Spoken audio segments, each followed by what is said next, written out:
Good morning, Scott here, known as Cantaloupe to some online, and I'm bringing a subject to you that's interesting to me. It might be of interest to you or someone you know. It is a nice Sunday morning, May 2025, and I am going to talk to you about an idea that goes around in Christian circles and has been for a long, long time. The idea of the sacrificial lamb.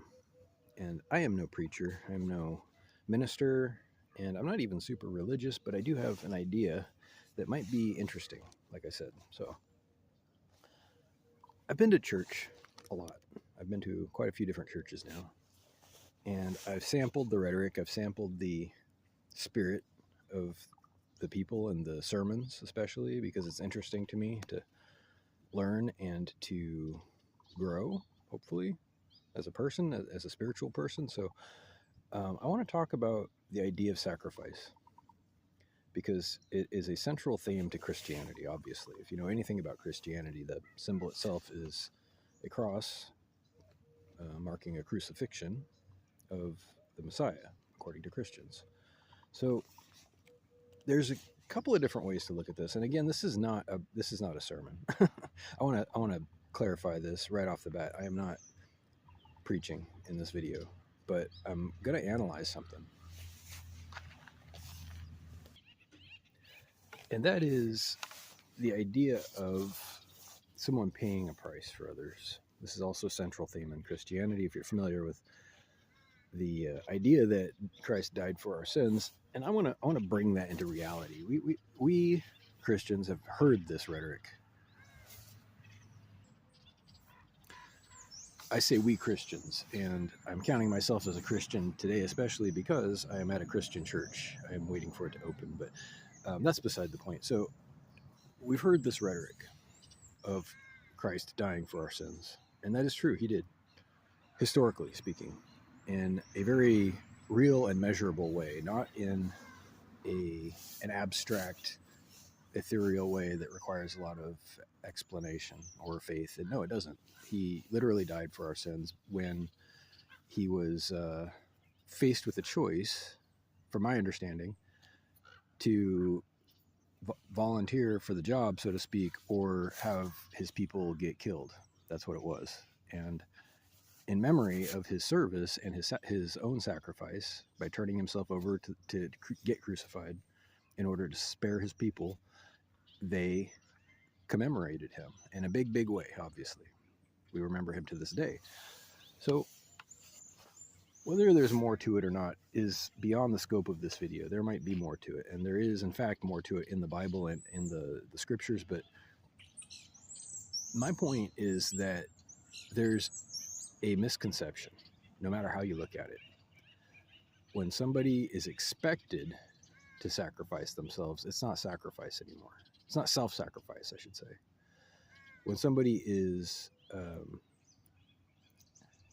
taken for granted, is one way to say it. When somebody is leaned on or overburdened or roped into something, railroaded, we have a whole bunch of words just for this.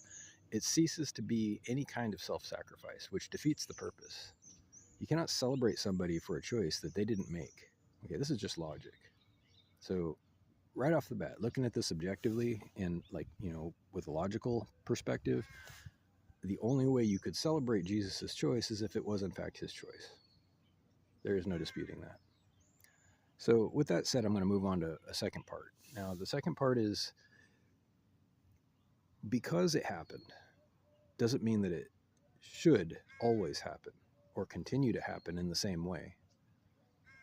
I want people to understand what pain is if they have forgotten that getting crucified hurts. It sounds silly, doesn't it? But you might be surprised. If that sounds silly, then you might be surprised at how many people think that because something happened a certain way, it's proper, that it should happen that way. I like to think about history as clues as to how to avoid certain things and do them better. There's something called working smart. There's something called working efficiently, effectively, and hopefully with a mind toward minimizing the pain of it, right? Well, you can get a job done in any number of ways, whatever the job is. And it shouldn't take you long to figure out that there's it's very easy to do a job wrong, to do it destructively, painfully, and ineffectively.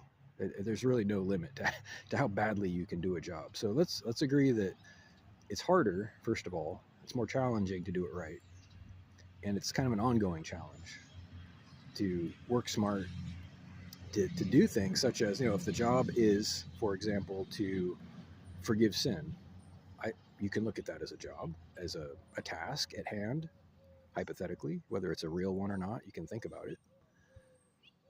At which point you got to ask, well, what's the right way? What's the best way? Is it good to suffer for no reason? Hold on a second. I'm going to say that again. Is it difficult to suffer? And is it helpful to suffer without necessity? Does suffering directly translate into something productive? I've made videos about this. The debunking of the myth, no pain, no gain. It's a classic confusion of correlation versus causation. They aren't the same thing. Okay, now this is a complex idea. It's very difficult for some people to wrap their heads around this. Something that is correlated isn't necessarily caused by the same event. So my point is that there's a way to do things without extra suffering. And I think that it would be respectful to Jesus and Christians in general to admit that there may have been a missed opportunity, to admit that just because it happened a certain way and it is told in a certain way in the Bible doesn't mean that it happened in the absolute best way possible. I got to think that there was a better way than getting nailed to a board, honestly. I believe that Jesus could have saved himself and his people and changed history without dying on the crucifix. That's what I think. You don't have to agree with that. And obviously, it happened for a reason. I'm not disputing that.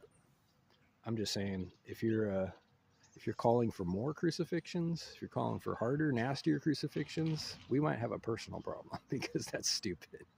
There's a much, much better way. Hopefully you can see that. I don't know. Let's figure this out. Let's not max out our sin, if that's what we're trying to do. Let's not, go hog wild with some sin party so that, the Jesuses of the world can get extra crucified. Let's not do that. Would that be all right? Anyway, have a happy Sunday. Enjoy yourselves. And if you have questions or comments, reach out to whitehotrobot@gmail.com. Thank you.